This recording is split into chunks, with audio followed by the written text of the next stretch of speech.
Hey everybody, my name is Richard Govender. Welcome to another conversation with me, Richard, your host. And today I'm having a conversation with Jerusha Govender, who is an amazing person who knows all things data, more than I know data, I think. And we're about to just chat about business data and all things life. Hey, Jerusha. We just started. I just started. Hey, Jerusha, welcome to the show. Thanks so much for having this conversation with me. How are you today? Hi, Richard. Thanks for having me on Richard Talks. Yeah, I'm doing great today. So, Jerusha, just for the people who are meeting you perhaps for the first time, I know that some of your audiences will be meeting me for the first time. For them, for those who don't know who you are and what it is that you do, can you tell us a little bit about yourself? Okay, sure. So, I'm the founder and the managing director of Data Innovator, and I've been the MD at Data Innovator since 2015. My background is actually in monitoring and evaluation, mainly in the health sector. And so I've always worked for over a decade now with data that's related to health sector performance, understanding what the impact is of NGO or funder or even tertiary institute interventions and helping organizations measure that. And so in the past decade or so, I've worked with various NGOs, CSOs, and my previous roles have always been in capacity building and really setting up systems. Often these systems were pretty technical systems, and it was always around being accountable to the donor or accountable to government. And through my work there, I've always picked up that actually a lot of these organizations are not highly skilled in using data, that me coming from a more academic background in data, in biostatistics and public health, the users of the information that I was working with were probably like your social development type people or doctors. They were really the people that were conceptualizing a development program and the drivers or the advocacy agents, but they were not able to actually interrogate what data means, how can they use it, and actually how do they then really leverage the value of data. So I've always been passionate around making data useful and user-friendly in the development space. And so in 2015, I started Data Innovator after working in an international NGO in Southern Africa. And I committed to have my work around helping organizations tell stories with data. And I kept it quite simple because I wanted data to become something accessible and useful to these development organizations that really need to harness it, and that it's not just like a private sector, high-end, high-tech kind of a tool for organizations to use. So yeah, so through my work, I now offer these various services around building data skills, helping organizations better utilize data, and setting up systems so that these entities can actually harness the value of data for the work that they do. So yeah, that's me in a nutshell. What are the kind of things that when you encounter sort of new clients and entities, when you go in and have a conversation with them, what are the common issues that you see that you are contracted into to try and solve for them? Sure. So it varies, but often, so we our offering is really like a solution focused offering. So we have a package of, we offer these four things, but actually it never works completely like that. A lot of the time we have to really interrogate with the potential client, like actually what are, like, just tell me what you do with data, because then that kind of helps us unpack, like, throughout the data value chain, where are some of the gaps. And so they will be able to tell us, like, okay, actually we don't, one, maybe we don't even collect any data. Our donor is saying that we need to show impact, but we actually don't have any information or any data at all. So sometimes the problem is right at the beginning of the value chain, that actually they're not collecting the right stuff. And so we'll offer the solution on how do you think about actually measuring it. So these are things like, if I'm, for example, running a HIV prevention program, and you need to think about, okay, you've disseminated communication material, you've gone out and educated young people, how do you actually, what do I actually collect to say that that worked? And so we help define what data do you actually need first. And then if we keep going along the value chain and asking about, okay, so maybe you do collect data. Where's that data stored? How do you manage it? And often we'd find that there's some kind of, there's another gap potentially there, that actually we collect information, but it's all over the province. Somebody's got it on their laptop in the Western Cape. Another person scanned a document.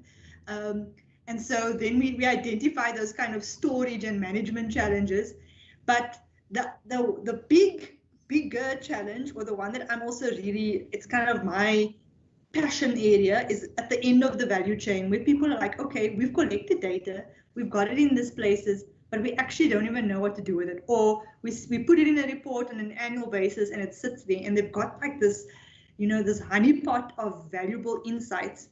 And so one of the bigger areas of challenge or gaps that we've identified is that actually sometimes people have a lot of information, but they just don't know what to do with it. And so it's more like, from a strategic side, looking at actually what kind of insights can you draw from that, and then how can you package it. So we'll often come up with solutions like your dashboards, your infographics, but it's actually around what's the strategic communication solution that goes with this pot of information that's sitting with you and you actually have no clue how to use it yet.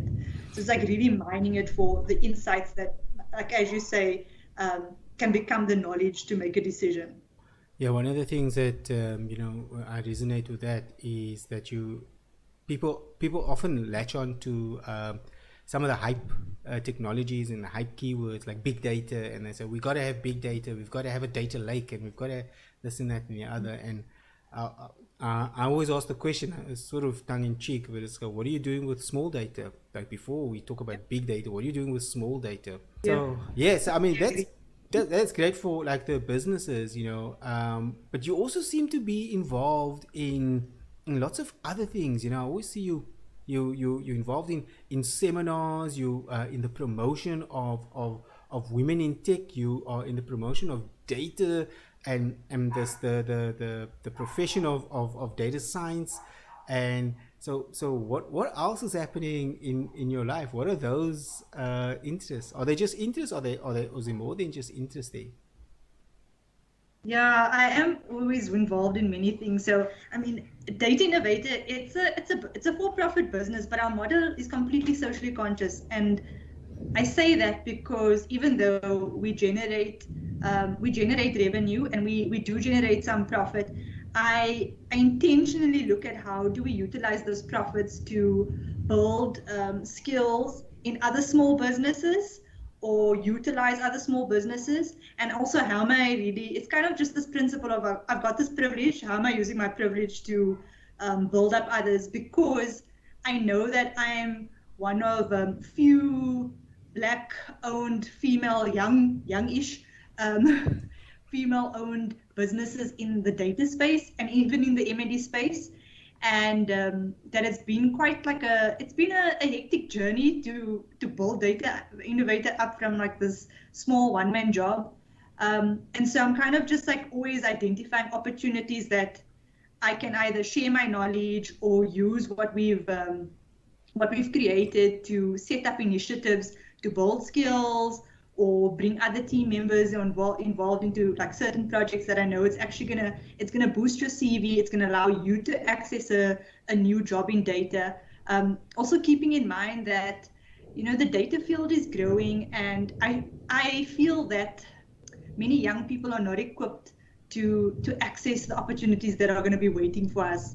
And it's going to be even more so for young Black individuals. And so if I'm in the space, it's kind of my responsibility to make sure that I'm doing something to, I'm not just here to, do the fun data stuff and make some money, but actually, if I know I'm building a space that's growing, am I intentionally helping those around me? And so some of the things, the initiatives that I'm involved with, I'm a legacy board member of the South African M&E Association, and through my work there, so I was on the board for 3 years, and I still, contribute and work with the board.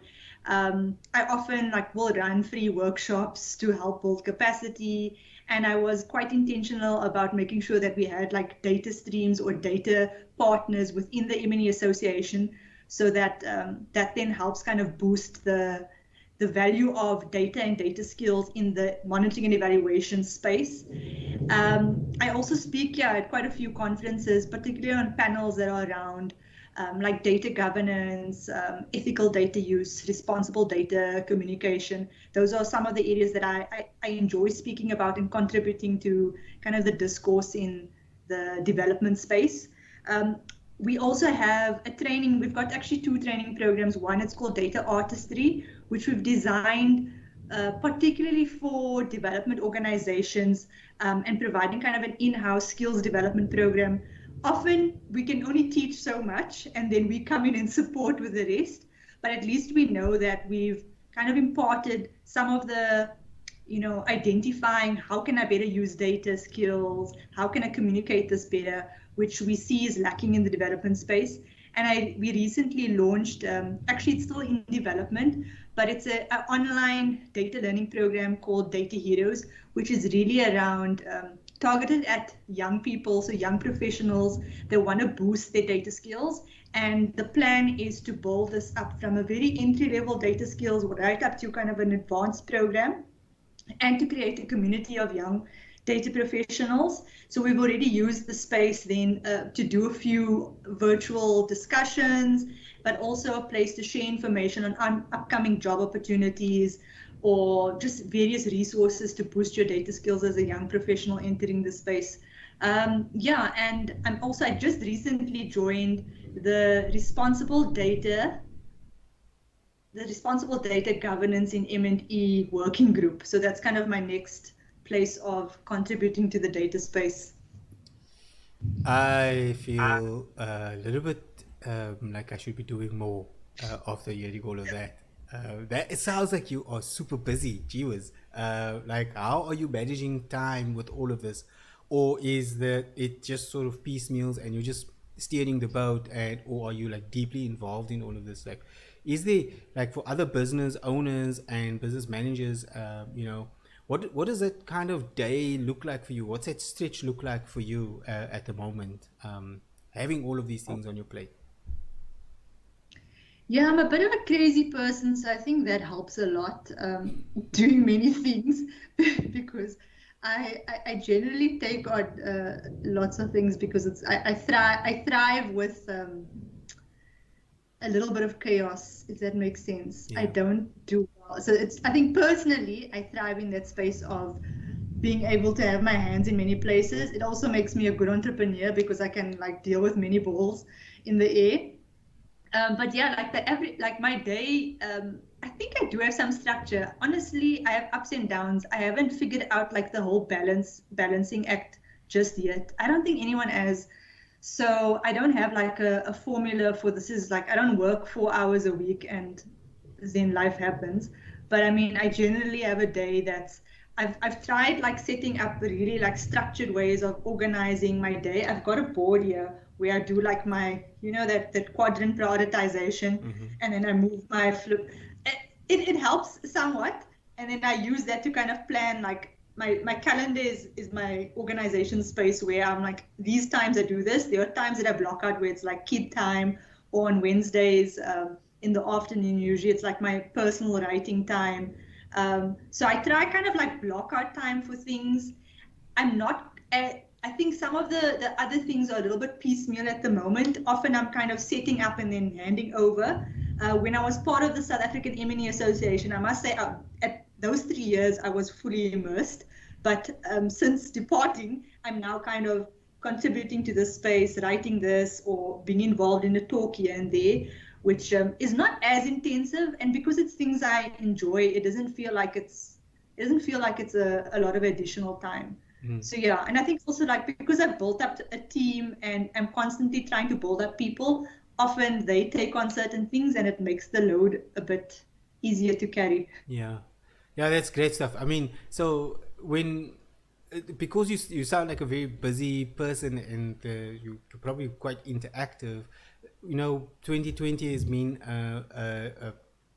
just a unprecedented year in terms of what we expected it to be. We all started off the new year with the phrase 20 plenty. I mean, and then it was just 20 what? And so, how have you navigated this pandemic? How have you navigated this lockdown? Or what kind of got you through this? Yeah, that's a deep question. I feel like that's a deep question for many people. I mean, I can talk about it from like a personal side and then just from a pragmatic, how I got work done side. I mean, from the personal side, like for everyone, lockdown has been, it's been pretty hard because, it was a balancing act of, I went like, all of a sudden I was a teacher. Um, I was a teacher. I was a mom. I became like felt like I was the PA to my husband. We were fighting over space. Like it was just a hell of a lot to be thrown into, and then still try to operate as a businesswoman, a professional, and being torn like in these many spaces. So the beginning was quite challenging. I'm I'm sometimes quite pedantic about like organizing things, and I think that I literally took like a whiteboard off the wall and put it in our dining room, and I was like, okay, child number one, this is what your day looks like. Child number two, husband, this is when you involve. Jerusha, this is when you involve. And that we kept that up for a while. It didn't last. So I was that annoying mom where I'm like, no, I've got my stuff, I've got a plan, I've got the things printed for school. This is you on this time you're doing that. And then I was exhausted. I'm like, actually, you know what? I can't anymore. I can't manage like 4 timetables of things. And then it was a bit of a freestyle through COVID and managing like the personal things and being like, okay, you know what? You're not exercising for 2 weeks, whatever, because you just can't, like you emotionally just cannot. Your kids, they didn't do school today. Life happened. It's fine. You know what? Because you had to do a meeting while school was supposed to happen. It didn't happen. So it was kind of just like reaching a point of acceptance that I have no clue how to do it. And then it worked out. In terms of like the work side, from a professional side, I think we were pretty lucky in that we operated very virtually from the get-go. Like Data Innovator never had an office. Well, we had an office space, but we always operated as a virtual business. We're a place with a place we can go to, but we could literally like pack up, put like a box in the boot, and we were done with, we moved out. Yeah. I mean, now I've got an office now, but it's really just my storeroom. So we were able to move to the virtual mode of working pretty easily. We had like systems in place, like using Monday.com for tracking team tasks. We were, document management was all virtual. Communication was pretty virtual because our team was often moving around. So I think we found a way around the operating. We did have changes in our clients. So I mean, we've had some clients where we've had to come like create different payment terms because they were affected by it. So I mean, obviously they were cutting down consultants, that we've had to change certain contracts. What I did do kind of, I think a month into lockdown, I just had like a little bit of a month to think about like, how the heck are we going to deal with this? We don't know what's happening in the next few months. We had a pipeline, but that pipeline was kind of changing. We had, access to capital to keep us like, to do whatever we needed to do. And so I ran a kind of virtual campaign, focusing on my existing clients. And I called it the Data Acceleration Plan. But I basically took our services and we looked at creating like affordable offerings to these clients.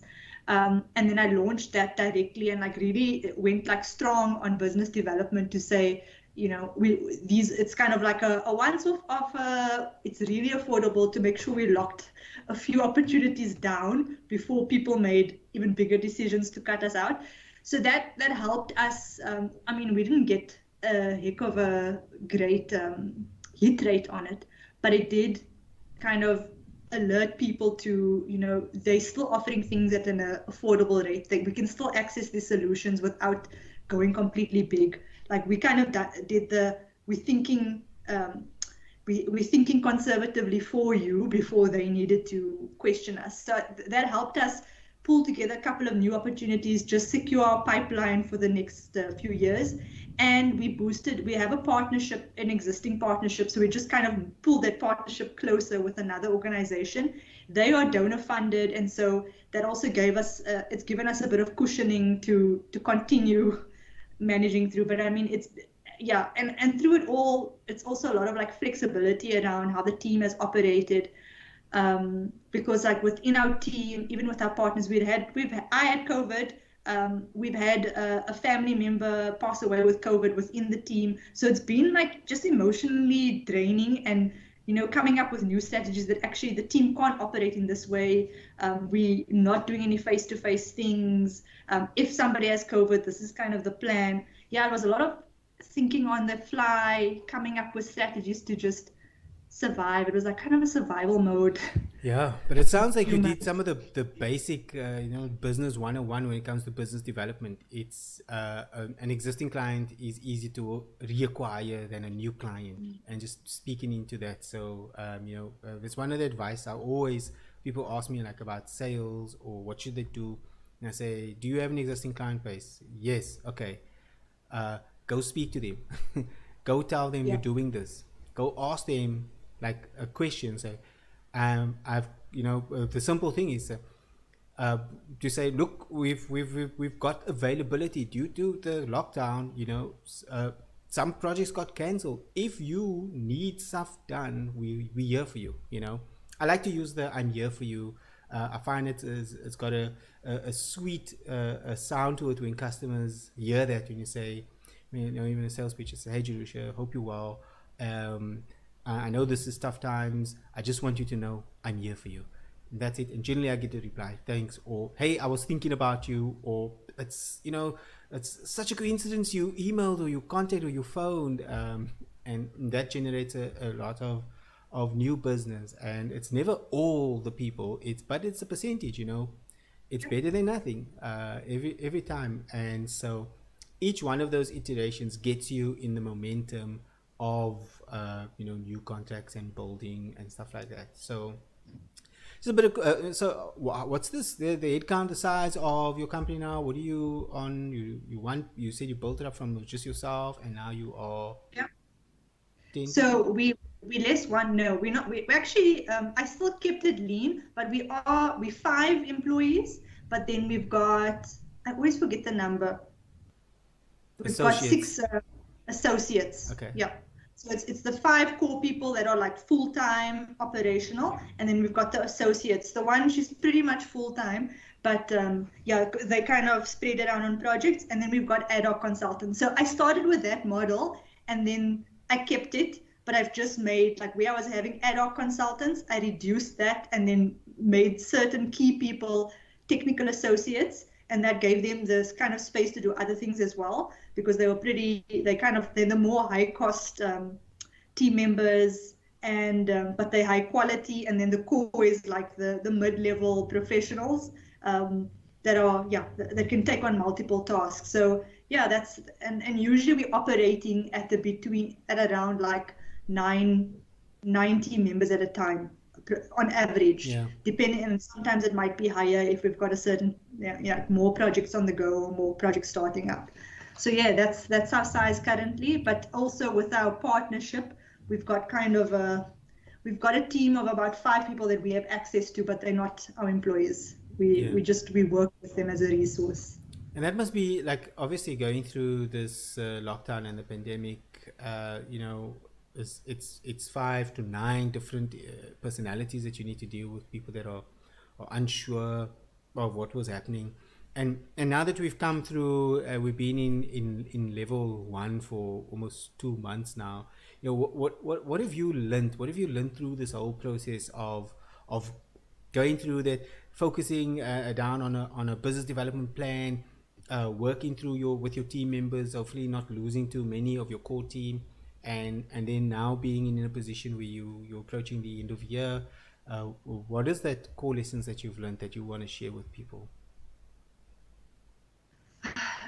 I think one of the core lessons I've learned is about, it's a more personal thing. It's actually just about like remembering compassion in business, because I think that before COVID, and even like during like the kind of hype of trying to make a plan and making sure that we were sustained, is that sometimes we get so caught in like that bottom line, making sure we're making money, making sure we're moving. And I think that this shift during COVID definitely taught me a lot about compassion, especially because I can be pretty hard. I'm like, okay, you're sick, fine, take a day off, get back up, get moving. But now COVID time, it wasn't like that. It was like, I had a family member who passed away with COVID. We have to totally, I'm like, okay, take what you need. I'm not gonna say see you on Monday. It's just like we have to think about like people are operating in a really strained environment, and yeah, we need to take compassion to another level in order to be productive. And actually that has helped a lot, because being the old school, you know what, take a panado and get back to work situation wasn't that wasn't the Just one we dust should it, keep just going. dust it off. Just dust it off. Yeah, just dust it off, man. Come on. And it got worse, because when I had COVID, I was like, I had COVID, move on. And I'm like, actually, no, you cannot be that person. Like, we can't operate this way. People are our clients, everyone is going through. And actually, by being that compassion, like you were saying, like, I'm here for you, it gives you access to the human that you're working with and makes that person be more productive.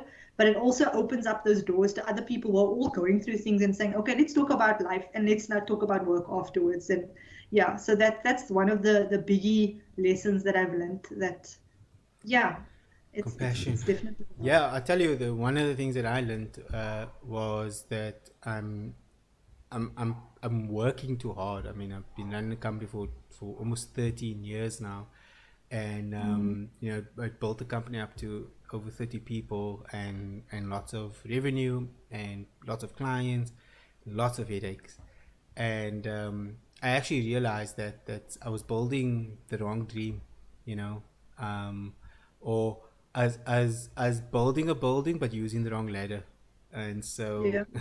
so so I've actually sort of working less now. I figured out what I really want from a, because we're human, people say money is not important. I say, yeah, okay, cool, then give me all your money and then tell me how not important money is. And so while I money is not the most important thing, it's not a primary thing, it is essential for our sustained lifestyle choices. And so what I've done is I've actually made different lifestyle choices where I've given up a lot of things that were actually just noise in my life, um, and I figured out what is the reasonable lowest amount of money I need to earn every month to live a life that I'm happy with. And now that I've gone through that process, I'm working. I mean, I used to work 200 plus hours a month. I'm working now like 110 hours a month, which is a mind shift for me. And probably some of that, only about 80 of those hours are like cash generating hours, like money generating hours. I'm doing other things also that I enjoy, which was like, it was just like I never knew that could happen.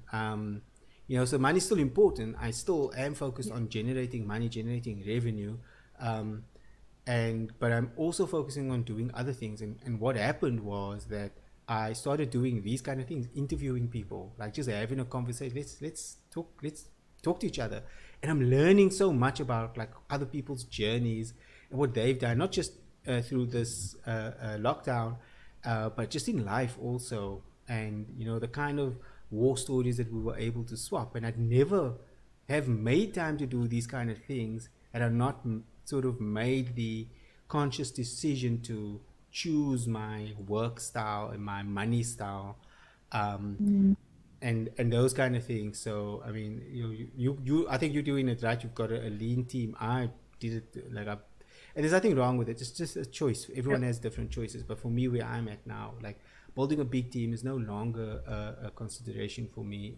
I'm happy to just have a diverse pie, diverse income, where I'm actually getting paid now to do video editing. It's weird. I'm not a like like people hire me to create like video edit and do help them with coursework and help them edit like online courses. I'm getting paid to do keynote talks, which doing a, I don't know if you've ever done a keynote talk over a Zoom or Teams meeting, and you know, because I love the interaction of the people. You can Yeah, see them smiling. You know, when you try to land a yeah. joke. You're like just talking to yourself. Yeah, not even talking to yourself. You're talking to a little camera thing. It's a piece of technology that you're looking at, and you know, you try to hold the audience, and you don't know if they're being held or not, and everyone's mics are muted. So, so yeah, I try to do that. But I've been hired to do that, and now some other things have come out of that. Taking a step back from just working, putting myself Mm, deep into work has allowed other things to flourish and to grow out of that. So that's my takeaway was um not just continuing to do things like as it were. It was actually making a like reevaluating some of the choices I made in my life. And I mean, if anyone watching this, if you might be happy. If you were happy, then that's great. Like, do you? I was not mm, in a happy place. I went through like depression. I was mm, frustrated. I was challenged. You know, when we weren't hitting our sales targets, which is arbitrary number we made up. You know, we weren't hitting mm. that number. I was devastated, and like we didn't need to hit that number. It's just a number. Like, why do we have that number? Oh, these things. Like, do we need those things? No. Okay, take it away. And then the number changed, and it was just easier just to, you know, to make life decisions then. And so, anyway, that's way too much about Well, me. This is all about you. no, but I mean, well done though, because I mean that's important decisions that you made, and yeah, I can totally resonate with this. I think often we get caught, especially if you're entrepreneurial, like it's your kind of your nature to want to build more and create more and do more, and then you forget like what like, you're like, wait a minute, but like 10 steps back, I wanted this and I'm here, but now I'm wanting another 10 steps, and you yeah, so COVID has definitely been like, you know what, you thought you wanted to arrive here, and now you're here, but you're still continuing, and now so what just happened? And you have to like stop and be like, actually, yeah, I appreciate how far I've come, but maybe I've gone past my mark already, and but it's a hard decision as well, because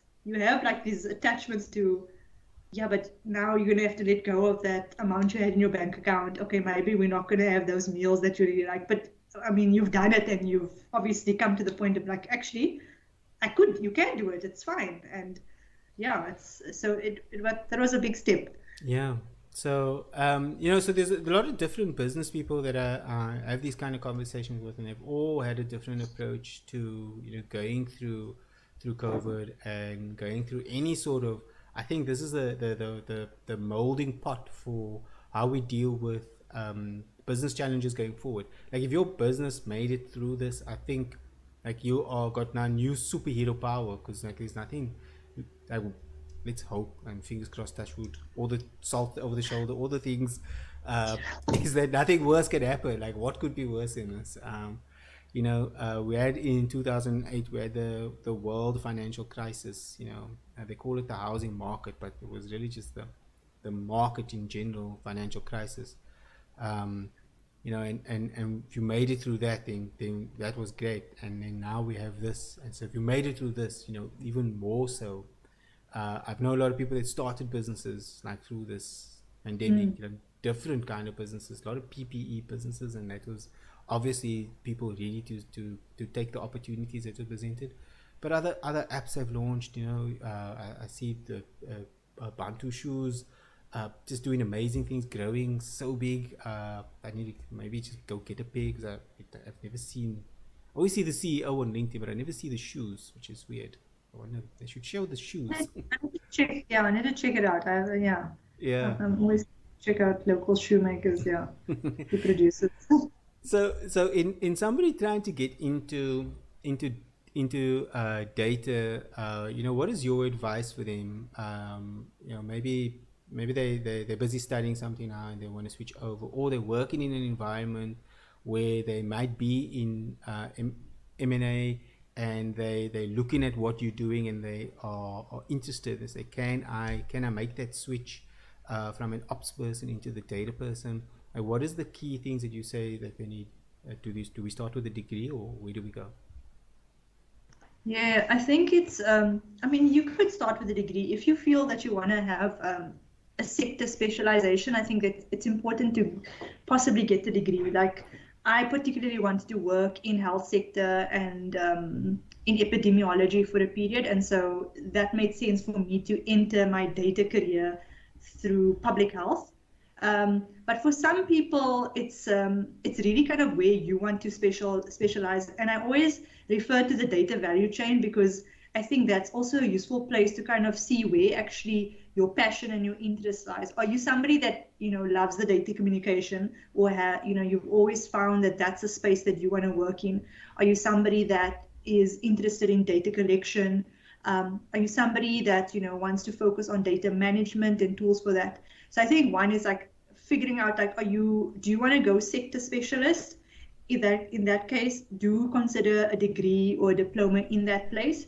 If you're somebody that's more generalist, and I've kind of moved into a more generalist space where I want to do data communication in environmental affairs or education, then I think it's not necessary to get the degree, but do get some, build your skills up, whether it's online training or on the job training in the part of the value chain that you really want to work on. If you find that you've excelled at great at data visualization, then you can start boosting your skills pool kind of in the other areas. Maybe you want to go into statistical analysis and so on, because I find that the data skills is broad. It's a lot of things. And even data scientists nowadays, they have like maybe like some of the computing skills and certain the AI skills, machine learning skills, but they're not necessarily great at communication, or they're not necessarily great at actually the statistical analysis part. So it's really hard to try and do it all. So really like identify what do you love.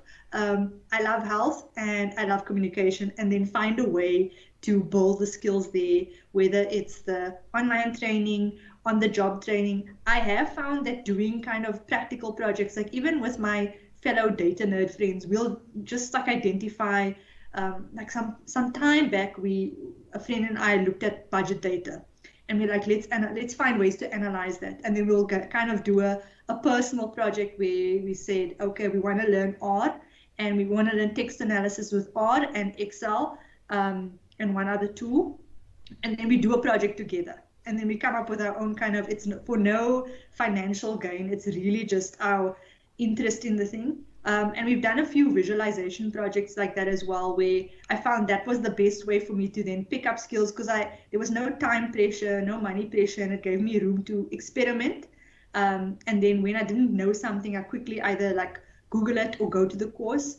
So I know things like Open Up South Africa, and there are a few, and of course like things like Coursera, they've got a lot of options for short programs.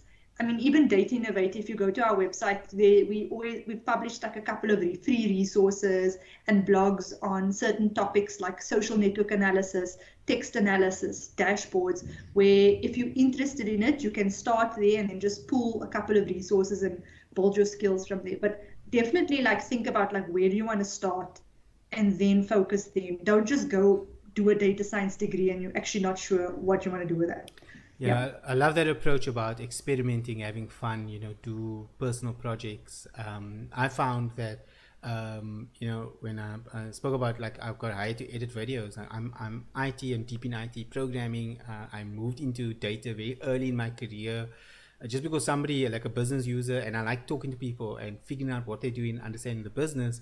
And a business user says, well, I need a report. And I was, what's a report? This is back in the 90s. And so I was like, okay, cool. And I built something, I figured out how to do it. And then I just kept learning by just doing, rather than, trying to figure it all out in the beginning, especially if you're young. I don't know anybody. I don't know a single adult my age in 40 plus where they started out with X, and they just a bigger X now. Yeah. It's Yeah. nobody True. follows that path. Everyone goes through a journey, and that's the whole point. Like life is a journey. There's no wrong decision. Whether you decide to study, whether you decide not to study, it's okay. Like, but do something. The worst thing you can do is to do nothing and sit in indecision all the time. Should I do this? Should I do that? Like, I had somebody asking me about should they do the MBA or should they go do this, then whatever. And I say, what do you want to do? She says, I want to do the MBA. And I say, go do that. Just go Do do that. Like, don't listen to people's advice because that's what you want to do. Go do an MBA. And then when you finish, and then you can do that other stuff. Instead of doing the other yeah. stuff and not doing the thing that you actually want to do, you know. And I've always found that I like with doing those experiments, like you said, you know, when you play around with the technology and you're able to do it, and people will see that you can do it, then the opportunities open up for you. It's like instead of the reverse, you're looking for the opportunities to go learn how to do the thing. Like nobody's gonna hire inexperienced people to do something, to learn how to do it. Nobody has that capacity, the budget, the the finances to float your learning experience. So go out and play around with it, and there's tons of free resources. And speaking of Yeah. training, so on Data Innovator, you said you're launching a training program. Is this a free resource, or online resource that people can sign up and join, or is it the amount that they need to pay is a small nominal fee to gain amazing skills? So there are two things. So the data artistry one is, which is a paid for program, and we've been running the data artistry program for about it's now 3 years, and we've tailored it obviously because of COVID to operate virtually.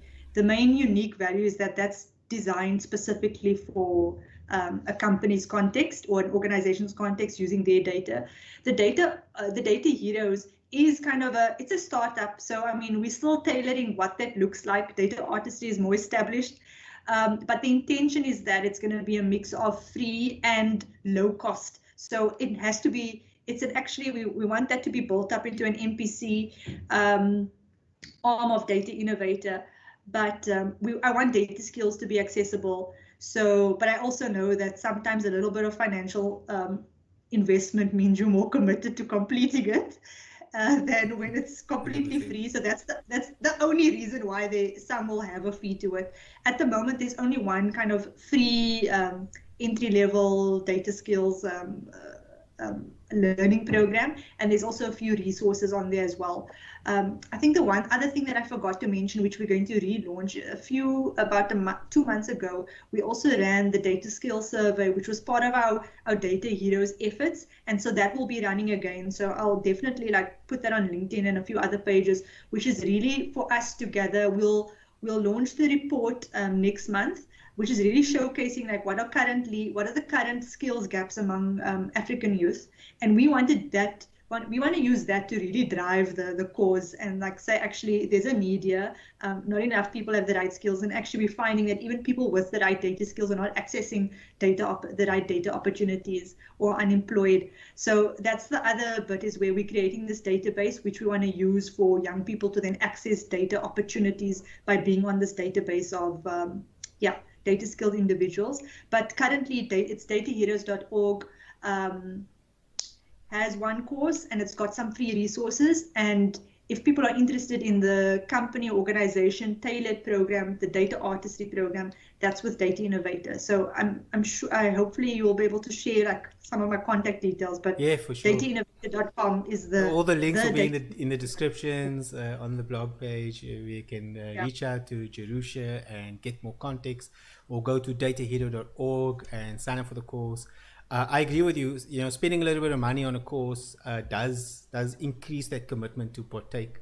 I also launched a course recently. It's my Data to Dashboards, my signature course about how to use Excel with no functions to produce amazing reports. And people are always amazed at why would you need to know? You must have the VLOOKUP function. And I say, no, you don't. It's just, if you understand data first. And one of the big things that I teach in this course, spend the bulk of the time teaching, is how to structure your data, because people aren't thinking about that. It's the beginning of, when you get all this data, how to get it together so that you can tell that story, so you can produce a report. Once it's in the right structure, creating the report, it doesn't matter what tool you use. Now I use Excel just because that's a widely used business tool, but even if you're using an advanced tool, if the data is not structured in the right way, you're going to get problems down the line. That's why you need these complex functions, the complex things to do, because you need to fit the data together and fix this and whatever it is. So yeah, and I also Yeah. I ask people to invest in themselves, invest in the course, and we're actually creating a community around it. It's not just the course. There's open office hours where we jump into particular topics that the people, I'd say members, but it's just a once-off fee. The people that have bought the course then can participate in live sessions where we go through their questions and help them work through things that they're struggling with, whether it be in their work or because your work life and your personal life, it's the same, really. It's you on both sides of that. And if you're struggling in work, you're going to come home and you're not going to be a happy person because you're struggling at work. Something's frustrating you. Your mind's going to be there. And so that's the point. And I know that it might sound silly, but I really believe the work I do, fixing reports, helping, reports, people produce their business reports easier, quicker, and more accurate. I really believe that I'm helping change lives because they're happier. And I often get that feedback. People will say, you showed me this simple thing. It saved me 2 days every week because now I don't have to do that manually. And that makes me very, very, very happy. So, yeah. Jerusha, just as we sort of to close off here, what's the one thing that you really wish the world knew that they don't know today, or you feel they don't know, that you want to share with them? You want to get that message out that the world needs to know this thing. My goodness, Richard, you ending off with such a heavy question. I think there are many things I'd love the world to know, but if I focus it really on like the space that I work, which is in development, is that I feel like there's a lot of solutions that lie, like a lot of the development and like the world's problems really lies with us. And I mean like us as in the young, the eager, and the ones that we're not the experts just yet. And often we feel like actually the solutions lie with them, the guy that's got the 10 PhDs and has worked in the field for many years. And I mean, in the work that I do with like you were saying, that sometimes you look at the information or you speak to people and you realize actually the answers are right there.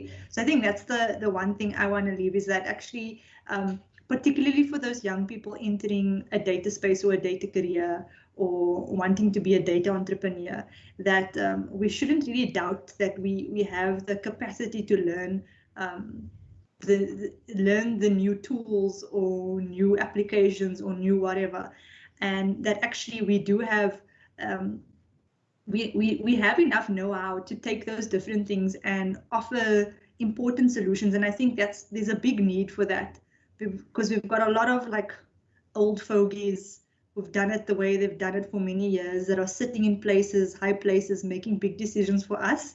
And I think that, yeah, we need to actually be a lot more confident and assertive in that actually we've got a couple of solutions in our back pockets and we need to start, doing more with it. And I think data is a good place to do that. Like, just build your data skills, use data as a kind of a weapon, maybe not a weapon, but a tool that can really change development. It can be a weapon though, but it should be a tool. Yeah. It's amazing. Awesome. Thanks so much. Again, everyone, my name is Richard Govender and my guest has been Jerusha Govender, and we both data nerds, and it's been an absolute pleasure. I'll link to all the descriptions, all the links to all the things will be in the description. And it's been amazing. Thank you so much again to my guest, Jerusha, and I'll see you next time. Awesome.